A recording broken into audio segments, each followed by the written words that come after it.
Pardon the interruption, but I'm Mike Wilbon. Tony, an asteroid the size of a house zipped by Earth last night. I'm Tony Kornheiser. It must have been a regular-sized house, because if it were a Wilbon-sized house, we would all be goners. That's it.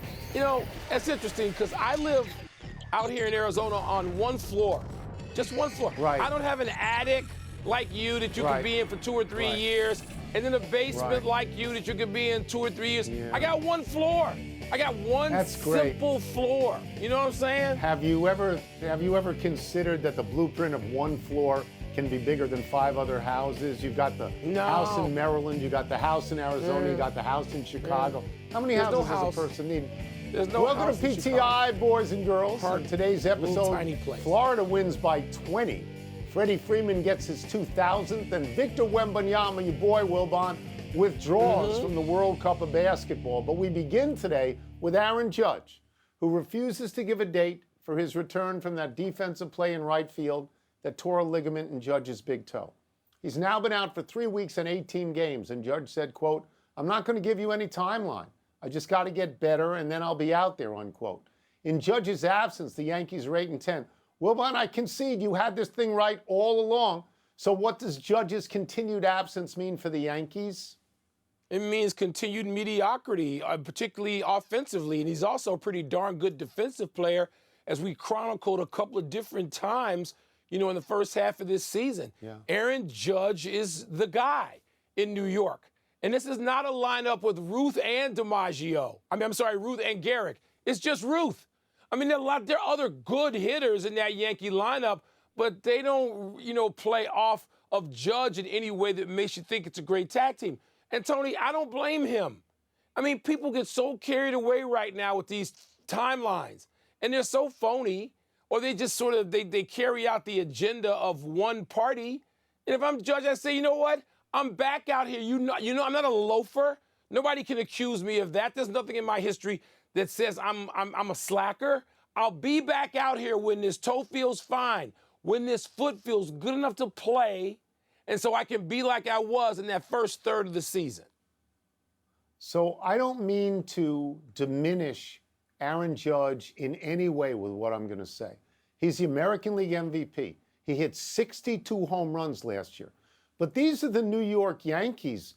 They allegedly have hitters. LeMahieu's supposed to be a hitter. Donaldson's supposed to be a hitter. Stanton's supposed to be a hitter. Gleyber Torres is a hitter. Anthony Rizzo is a hitter. Do you know that they're batting something like 195 collectively without Aaron Judge? That's terrible. So I don't think this is an Aaron Judge problem as much as I think it might be a general manager problem. And he ought to get some people up who can hit and say to Aaron Boone, you play these guys. Are we supposed to believe, Mike, that the moment Aaron Judge gets back, everybody's batting average is going to go up, 75 points from what it is now in the 100s for Donaldson and Stanton? Because if he's got that kind of magic, Mike, put him out in the field in a cast. I mean, if he's that good. And I agree with you. I totally agree with you about these timelines, because it only works one way.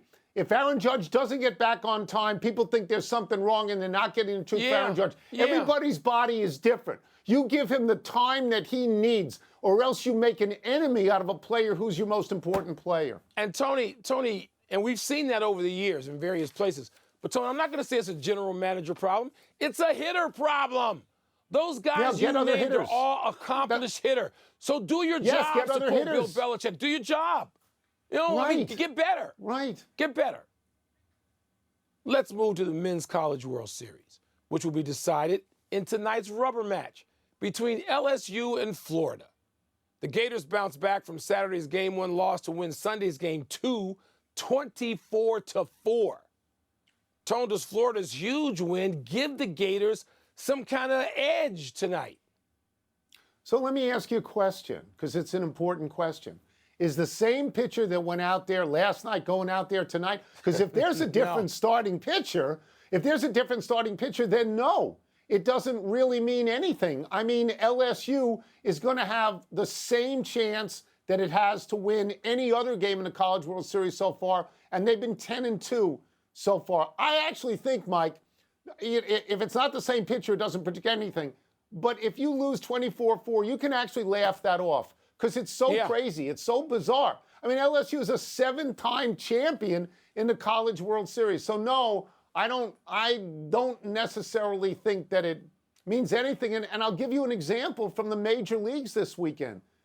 Didn't the Angels score 25 on Saturday over the Rockies? 25 to and 1. Didn't they then lose 4-3 yesterday? Yes. Because it's different pitchers, Mike, different results.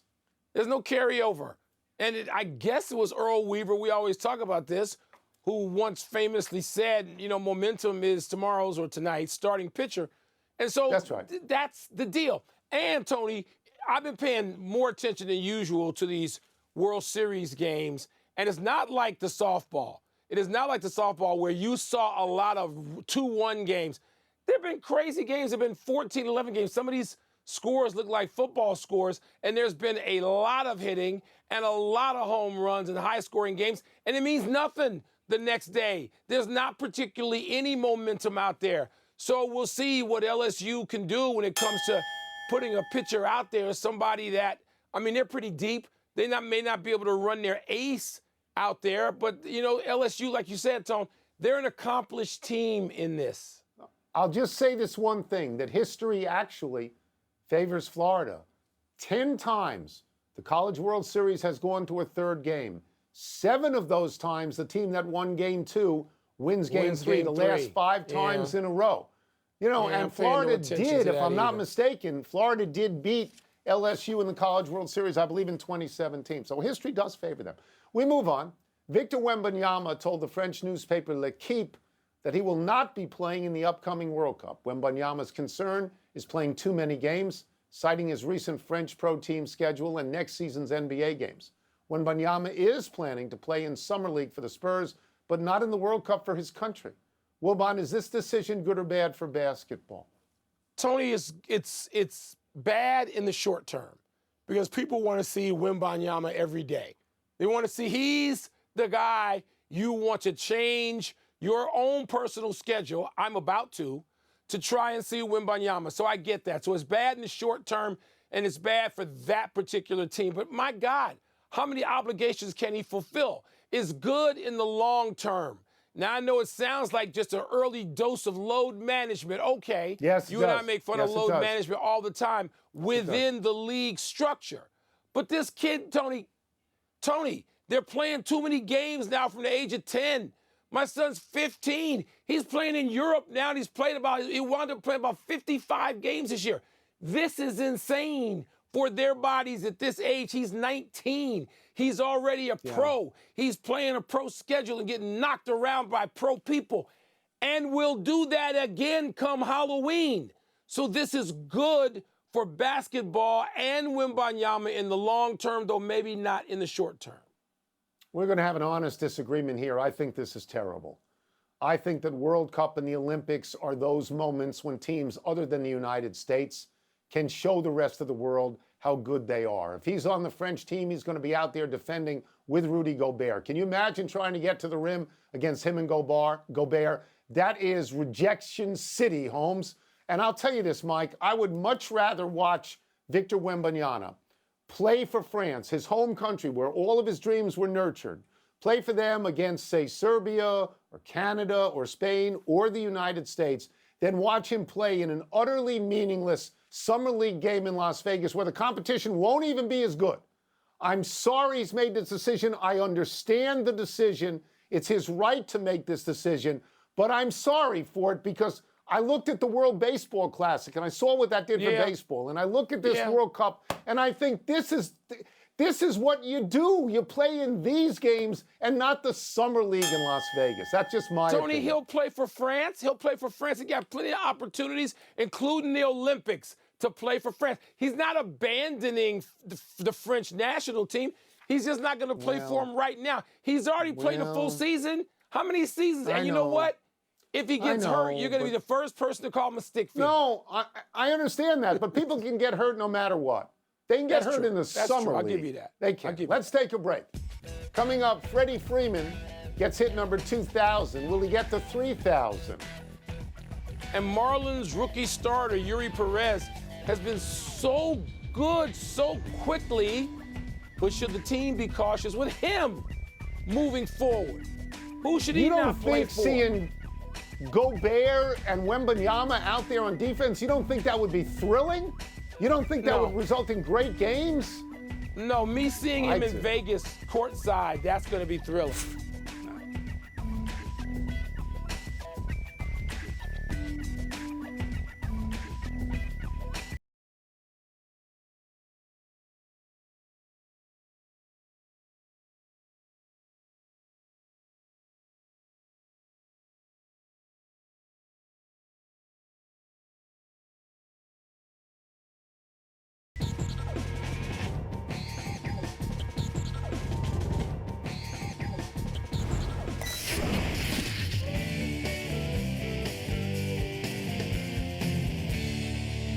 Got my trusty mailbox here because it's time to find out what's popping Mail with the time. populace in mail time. Here we go.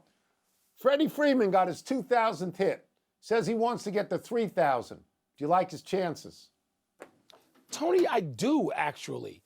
And you know, a lot of these traditional baseball records are so out of reach because people don't play enough games in a season. I mean, there's certain things, like particularly the pitching records. I mean, it just, you know, forget 300, getting to that mark again, it's just not possible. But Freeman averages about 180 hits a season. I don't expect that to continue as he gets older, but he's still in his prime and he's got a couple more years there.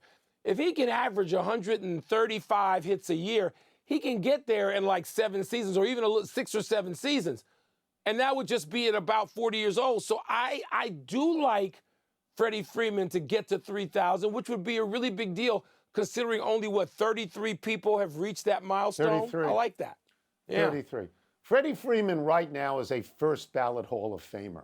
No and he's not a question. guy who hits just home runs. He hits the ball hard to all fields. He's a 299 career hitter. But, Mike, as he's gotten into his 30s the last 4 years, 341, 300, 325, and 317. So he's getting better as he gets older. And he's got two things that really help him as he gets to be 37, 38, and 39, which is where the crunch is going to come.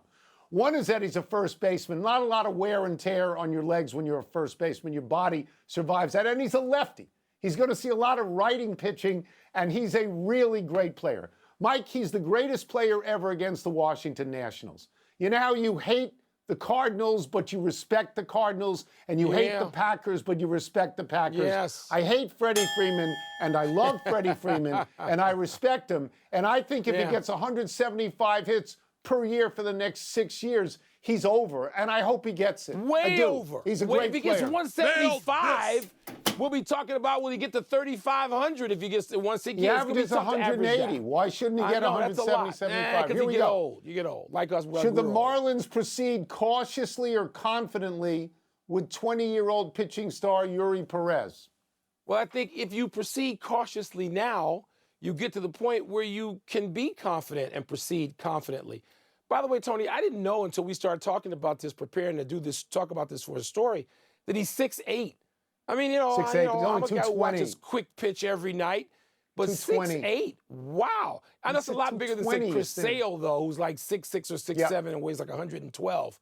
But, Tony, yes, don't shut him down, but lighten his load before the All-Star break, and you won't have to do anything crazy at the end of the year like shut him down if you're in a wild card race, which the Marlins could be in. And this kid is so good. He's like 5-1 with a 1.34, 9 starts 1.34. Okay, Yeah. so like be cautious, and maybe he'll be much more durable than today's generation of pitchers, which for the most part ain't very. I agree with you about being cautious. The Marlins are being cautious. He's thrown 47 innings so far. That's all. He's got the 1.34 ERA. In June, he's allowed only 1 earned run in 28 innings. But those 47 innings are over 9 starts, Mike. That's 5 innings a start. So they That's are nothing. being Yeah, cautious. they're being cautious. The yeah. problem here is any one pitch by any one pitcher and your arm explodes. Do you think that the Mets and the Rangers weren't cautious with Jacob deGrom? Of course they were. These things happen all the time. You don't know why they happen, and I don't know why they happen. They didn't happen in the 50s and the 60s and the 70s, No. and they happen every hour now. The elbow, it just breaks. I don't know why this happened. So being cautious, and we agree You know my they should theory. be cautious. It doesn't really matter. They play one sport. They play one sport, and their joints are just overworked Too much and strain. overused. Catfish Hunter and Ferguson Jenkins, we didn't worry about them popping anything. They just pitched until they got to be like 50, and finally they got tired of it. So why did you let your son join the pro team in Europe where he is now? Why did you do that? He's playing AAU, 16 and under. What are you talking about?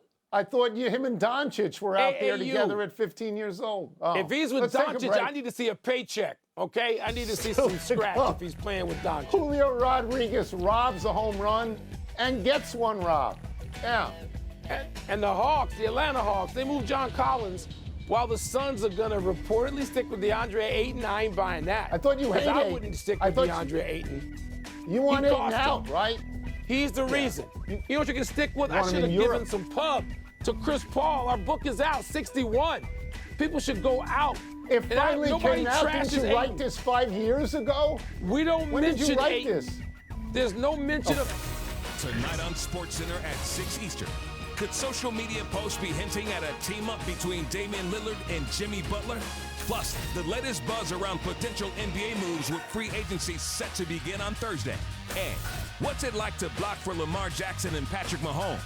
New Bengals lineman Orlando Brown Jr. joins SportsCenter, 6 Eastern on ESPN.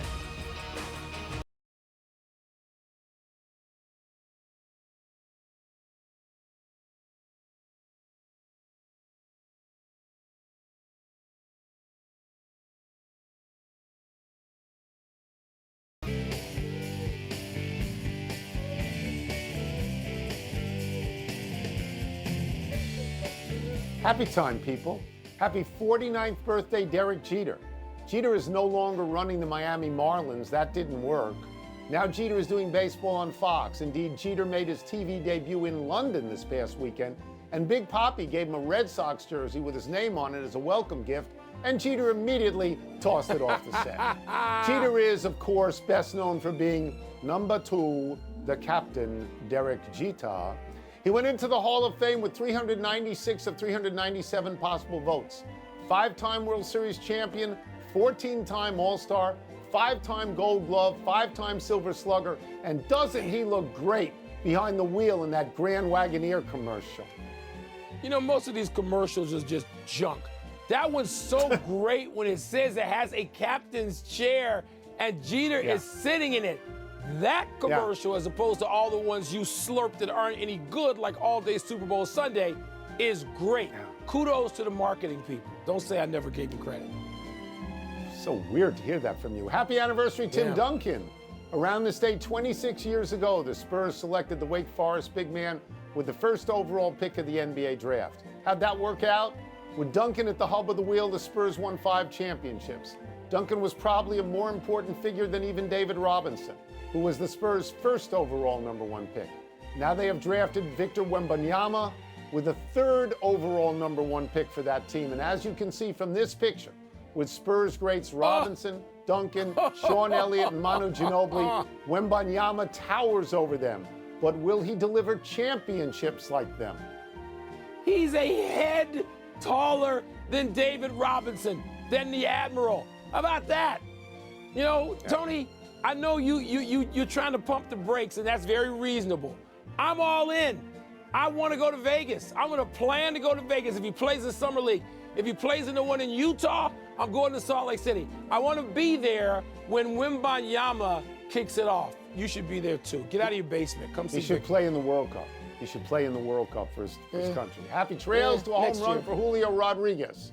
One day after J-Rod robbed Baltimore's Ryan Hearn of what would be a 2-run 7th-inning homer, Baltimore's Anthony Santander returned the favor by going over the right field wall in the first inning yesterday at Camden Yards and robbing Rodriguez of a home run. Speaking of homers, I hope I pronounced this right, Santander hit a game-tying homer yesterday, his 14th of the season, and his 5th in the last 6 games. So the question was, which is more fun, hitting a homer or robbing one? And Santander said, quote, "The first one is good because I'm able to keep the score at 0 for my pitcher, and a homer to tie the game is also fun," unquote. You know how the three-pointer changed basketball, and there just seemed to be a proliferation, and there is a proliferation. These catches, Tony, I know Willie Mays might have been the greatest outfielder still of all time defensively. But the fences, the ballparks were different. You didn't see these kind of catches. I mean, Ken Griffey Jr., gave us, he sort of ushered in. You'd see 10 of them a year maybe. Now there's 10 of them a night. They're spectacular. All these guys can go up over the wall and get it. It's amazing. It's added a great dimension to baseball to me. Jim Edmonds made those catches. He made Edmonds catches did like make that. them. Yes, he did. Yes, he did. He was terrific. Let's go to the big finish. Chris Haynes of TNT. Here, Atlanta's trying to get rid of salary, but maybe they're not finished. Maybe there are more deals to be made to shore up that roster around Trae Young. We're out of time. We will try and do better the next time, and I'm Tony Kornheiser. I'm Mike Wilbon. Same time tomorrow, knuckleheads. You can get the PTI podcast on the ESPN app or Apple Podcasts. And now, here's SportsCenter. Yeah, NBA hot stove, like all hot stoves, like NFL and baseball hot stove too, like them. PTI.